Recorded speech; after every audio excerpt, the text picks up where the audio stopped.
So without further ado, let me introduce Yulia Sandamirskaya from Intel, and she will start this event with the tutorial. Thank you very much, Charlotte. Thanks for the introduction and also thanks for the invitation and for the pleasure to open this meeting. I am really happy that the two communities, the neuromorphic community and the tinyML communities, are coming together. I truly believe that there are a lot of synergies that can come out of this, this interaction and collaboration here. I wouldn't obligatory call my talk a tutorial, but I would like to set the scene for the place maybe of neuromorphic community, neuromorphic engineering as a field in the tinyML community. I will link it to robotics, but it doesn't have to be like narrow like that. I'll try to phrase it a bit more broadly. So let us all take a step back and think about why are we looking into machine learning, neuromorphic computing. We're trying to build artificial intelligence systems, and artificial intelligence today can boast a lot of successes. If we look around, we have smart devices appearing in our homes, in hospitals, in production. We have algorithms that can recognize traffic signs better than humans can do that. They can read our faces. They can recognize emotions. They can recognize speech in quite noisy environments. And we seem to approach this future vision of intelligent devices spread all over the place and around us. Now, if we look at the algorithms behind this wave of artificial intelligence that we observe today, it looks like almost boring. There seems to be one single algorithm that solves all these tasks. And in this algorithm, a mapping is created from typically an image, or maybe a sequence of images, a video, to some output. The output can be a label, it's a cat, it's a dog, it's a car, it's a pedestrian. It can be a region of interest, where some object is located. It can be some command. We're talking about autonomous driving. We can do a similar thing for audio processing, for sound processing. Interestingly, the sound is then also represented as an image, typically as some kind of a spectrogram. And again, it goes through a feed-forward mapping in order to either give us a word, a description of this sound, or maybe a picture. And then it's quite amazing how a single algorithm, the backpropagation or gradient-based optimization algorithm, allows us to train such mappings and how many tasks these mappings are useful. One thing to note that computing hardware was quite fundamentally important for the success of the single algorithm that we observe today. And the hardware is the graphical processing unit. It seems to match this image processing task quite naturally. No wonder, it's about graphics, it's about processing matrices and then doing operations on those. And the neural networks that are behind these mappings today, they also match very nicely the hardware structure of a graphical processing unit. Now, is it all solved? So are we now very close to, true general artificial intelligence and can solve every problem? So I guess the intuition is not really. So we can list a lot of algorithms and kind of processing tasks that don't really match this feed-forward mapping, like a single feed-forward mapping from an image to whatever output we want to have. Now, if we even stay within vision domain, like we do need to recognize image or object or a place for different tasks, and these three different tasks usually mean different algorithms behind them. But then we might want to use vision to localize our mobile agent. And that's, again, a different task that we need to solve. We might use other modalities, not only vision, but also an inertia measurement unit or odometry. We might want to estimate physical parameters of the objects. So we might not only recognize the object, but also estimate its size or shape, or maybe weight or some surface properties. We might need to perform spatial reasoning.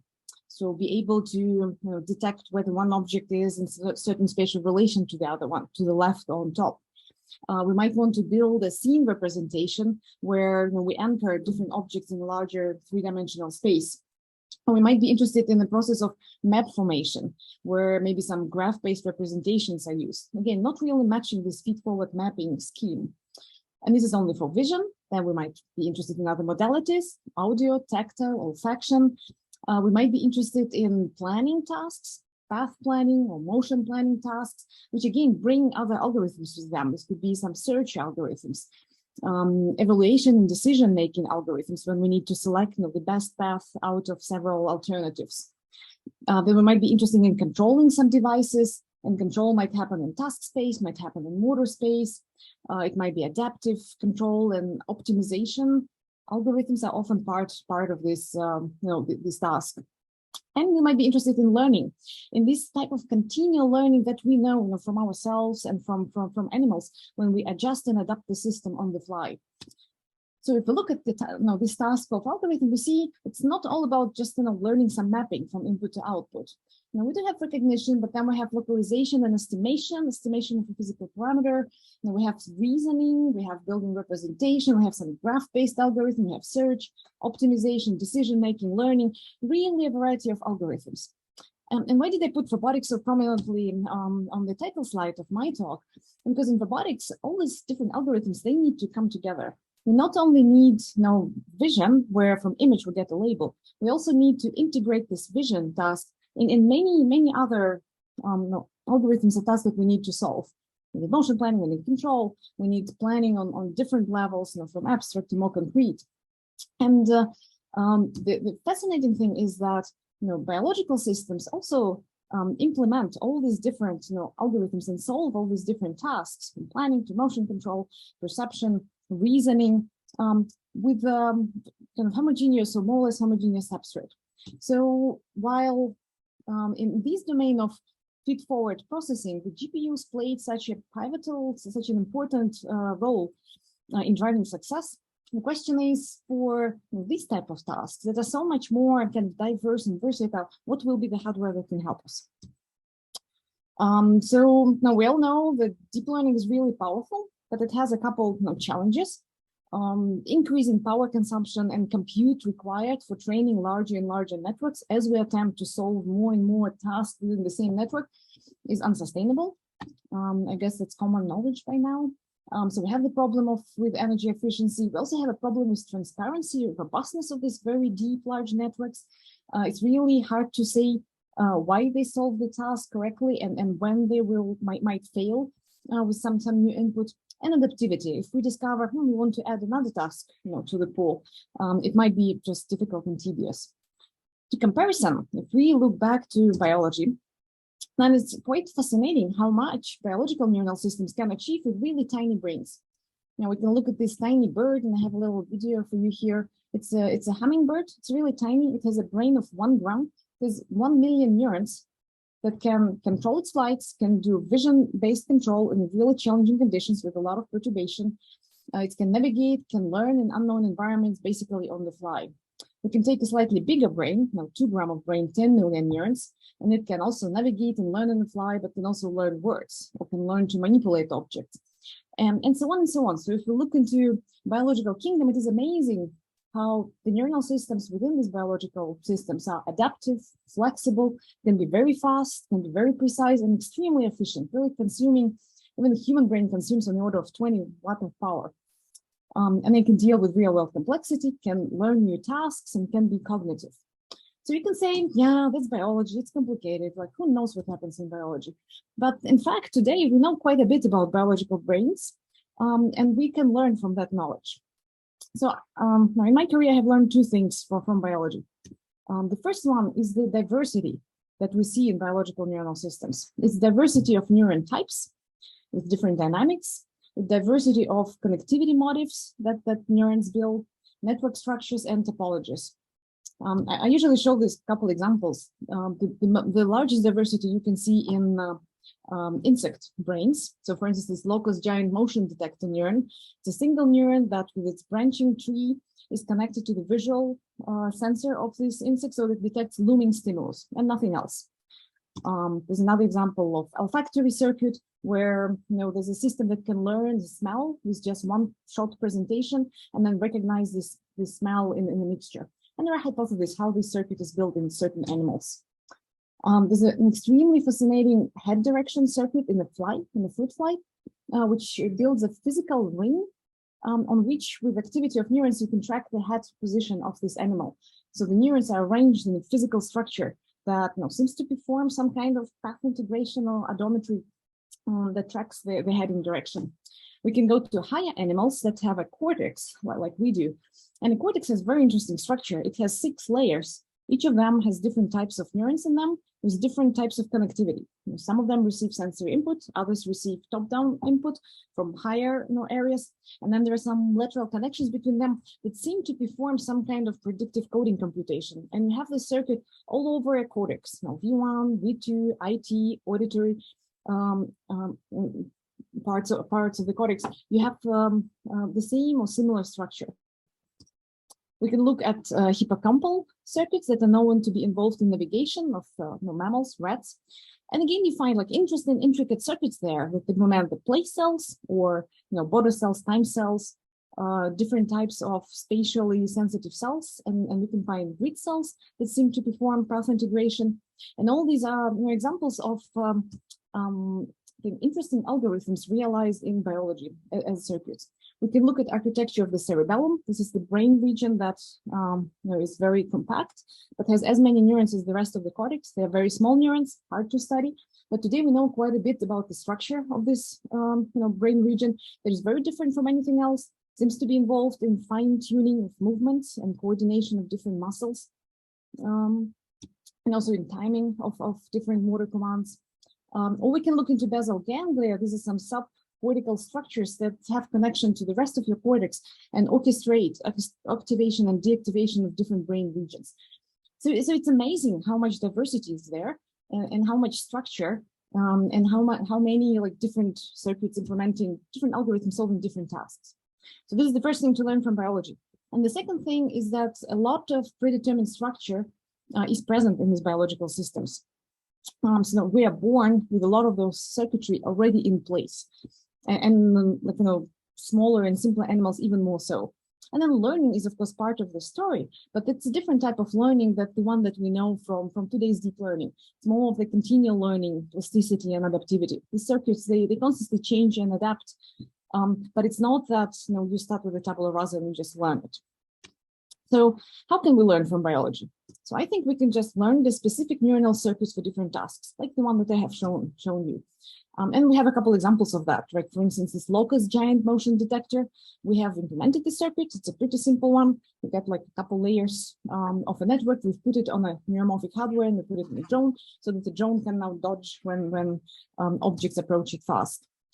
People have implemented the navigation circuits, those hippocampus navigation circuits, and there's a famous architecture of FredSlam from Michael Milford that implements that structure and shows that you can perform simultaneous localization and mapping on a robot. Or CPGs, central pattern generators for locomotion is another example. Another way how we can learn from biology is learn architectural principles from biology. And here are a couple of those listed, like stateful computing, presence of loops, autonomous learning principles. So what we do in our work is that we collect solutions from biology, different algorithms and mechanisms. We try to derive principles from those solutions, like building blocks for building architectures, and then we realize them in technology. I have an example of that, and I will just flash it very, very briefly, just to show the diversity of network structures that are required for the systems. So we wanted to solve an object recognition, object learning task, but we wanted to solve it on a robotic agent. So it was not about just image classification, it was about learning objects, object representations, distinguishing one particular object from another object, and recognizing this object under different 3D configurations. And we wanted this robot to learn on the fly. So we wanted, I present now a new object, the robot detects that this object is new and learns its representation. So how we achieve that, we have some feed-forward processing with a pretty small convolutional network that creates a simple representation where we can differentiate a handful of objects, maybe 10, maybe 20. We make the last layer of this network plastic. So in that layer, we can learn different visual patterns that correspond to different views of the object. So we have output neurons that signal that certain object has been detected. And we have multiple of those per object because some objects look very differently from different sites. Then we will recruit many neurons to represent this object because we only have one layer to basically learn object representation. The object is simple, we will only have one output neuron. And then we have a whole machinery of individual neurons around these output neurons that we call neuronal state machine that detects different states of the network. For instance, an object is present, but I don't recognize it. So I should ask the user for a label and learn this object. Or the object is present, I recognize it, but I made a mistake. The user has corrected me. Or I have asked for a label, the user told me a label, I have already heard this label before, so I should update representation of an already learned object. So this neural state machine kind of creates this autonomous learning process so that the learning can be switched on and off and can be localized to particular object representation. So we have implemented this architecture in our Loihi chip, Intel's neuromorphic chip, have achieved nice continual learning results with the good energy performance as we know it from neuromorphic computing. But my point here is more the diversity of network structures that we needed to enable this autonomy. Now, in a larger scheme of things, this is only one component of the structure that is needed to enable this behavior on a robot. So we do need this object learning and recognition network, but we also need a more coarse attention or saliency detecting dynamics, because if we want to keep this network compact, small, we might want to direct it only on part of the visual field of the robot, in the region of interest. And we need some dynamics that would tell us where potential objects are located, so then we can zoom in with our recognition network and try to recognize those objects. We also need some kind of spatial memory for objects, because we cannot see maybe all of them at the same time. So we create like a map of objects that are present for this robot.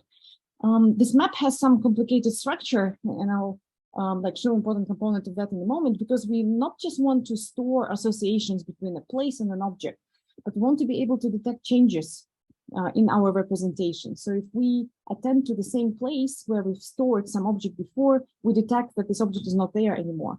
Or if we see an object, we can detect, oh, this object has now been shifted. It's now in some different position. So there's, again, a lot of structure that is needed in order to enable this autonomous generation of visual scene.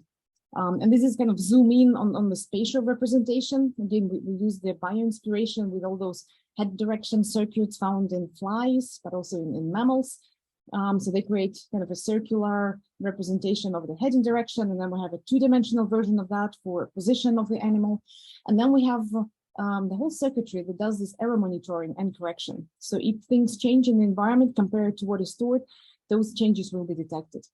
So, if we now try to implement this diverse set of neuronal algorithms on a CPU, we can do that, but it will consume a lot of time and energy. Why? Because we have a massively parallel system with many neurons that we want to iterate and compute their dynamics as fast as possible, but there are many of them. So the sequential processing of the conventional CPU will just spend a lot of time going back and forth between memory and processing unit. You can do that, it will be slow and power inefficient. We could go on a GPU. So GPU has this parallel system, of course, that process the data that comes in.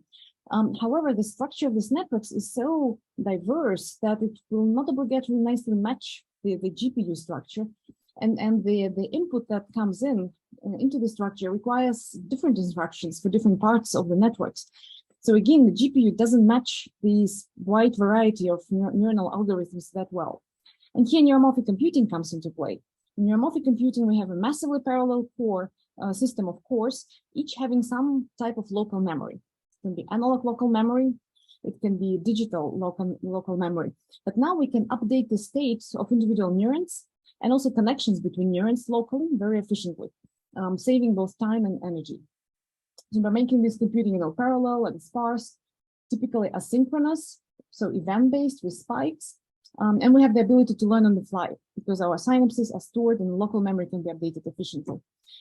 So throughout this workshop, I think we'll hear a lot about different types of the system, so I won't dive in here, but it's really nice to see that now we have many such platforms emerging, and the community is really taking those on.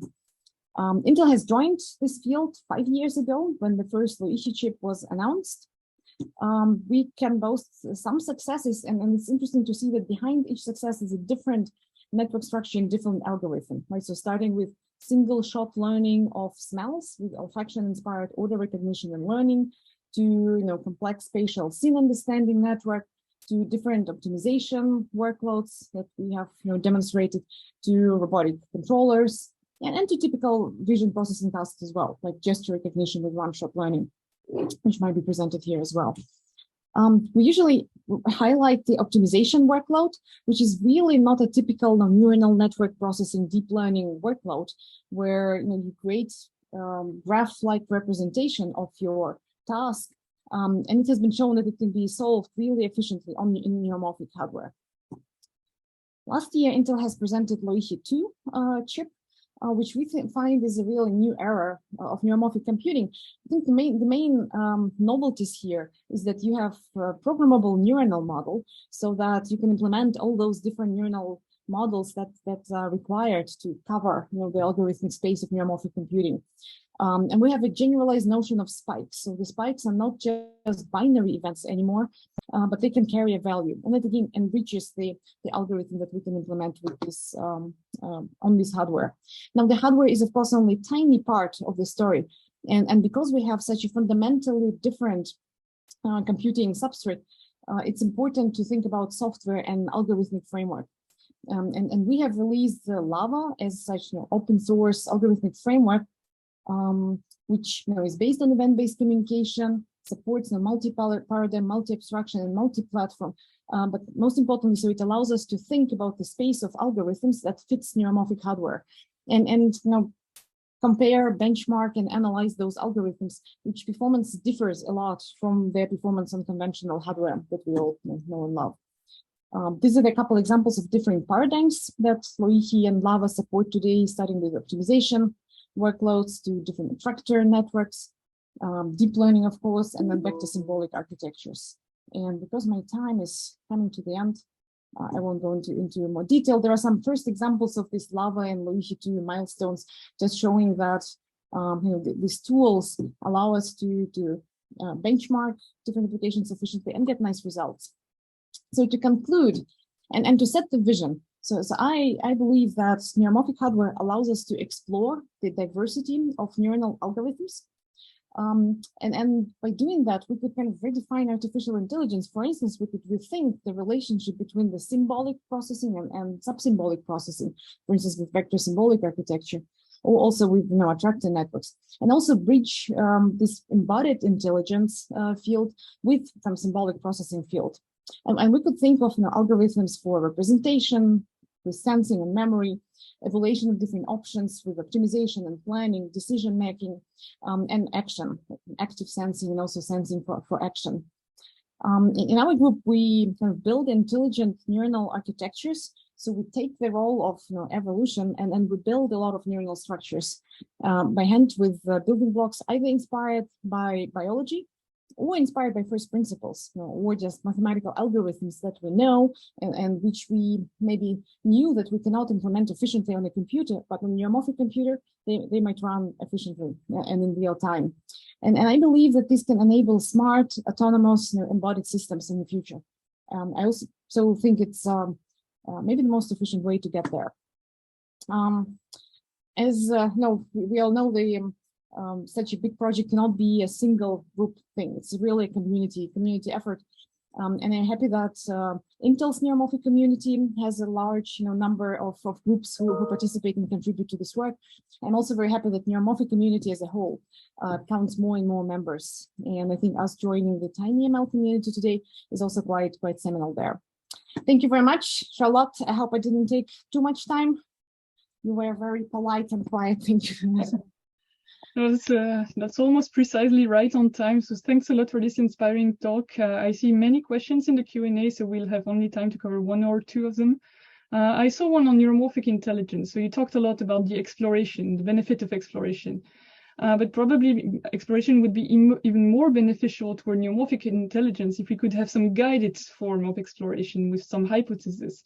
How do you formulate that and make exploration more efficient, more impactful, quicker? So one way would be to follow the biological, kind of footprint, biological path, and that's good for people who are curious about biology. I'm fascinated by biology, because in biology, both in neuroscience, in computational neuroscience, but also in cognitive science, there are some kind of models of what happens in the brain, and that builds kind of like a hypothesis, what kind of computation happens in the brain. And then there still might be an open question how exactly it is realized with biological neural networks, and how can we realize it on our hardware most efficiently.